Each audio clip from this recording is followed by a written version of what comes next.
আজি মই জাহাজী কলৰ তৰকাৰী বনাম। কলখিনিয়ে আৰু আলু দি দিছোঁ।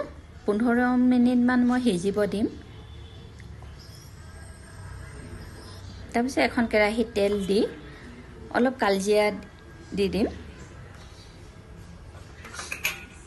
তাৰপিছত দুটা মই পিঁয়াজ পেষ্ট কৰি লৈছিলোঁ, সেই পিঁয়াজখিনি দি দিম।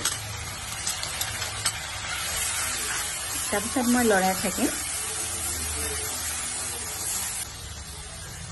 আদা নহৰু পেষ্টখিনি দিলোঁ।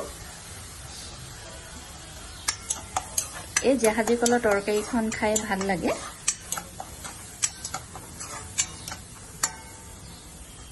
আৰু মই বিলাহী দুটাও পেষ্ট কৰি থৈছিলোঁ, সেই বিলাহীও দি দিছোঁ। তাৰপিছত আকৌ লৰাই থাকিম।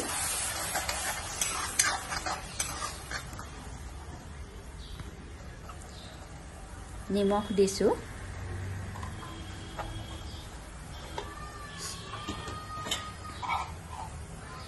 হালধিও দিলোঁ।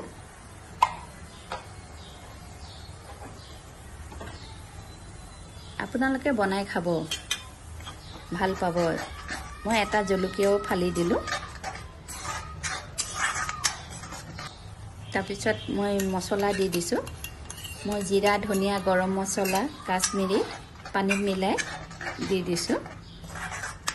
মই এনেকৈ দি মছলাটো বেছি ভাল লাগে।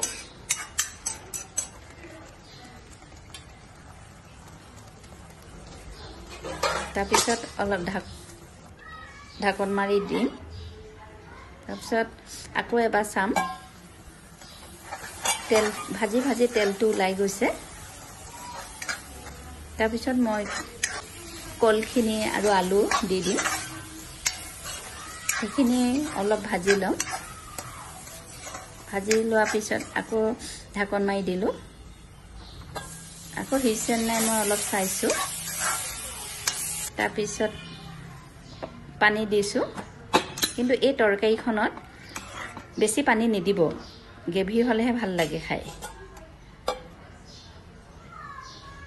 ঢাকি দিছোঁ। তাৰপিছত ৰেডি হৈয়ে গৈছে। মই ধনিয়া পাত অলপ দি দিলোঁ। বহুত সহজে বনাব পাৰি এই তৰকাৰীবিধ। সোনকালে হৈ যায় আৰু মই বাচন এটাত উলিয়াই ল'লোঁ। এই তৰকাৰীবিধ ৰুটিৰ লগতো খাব পাৰি, ভাল লাগে খাই।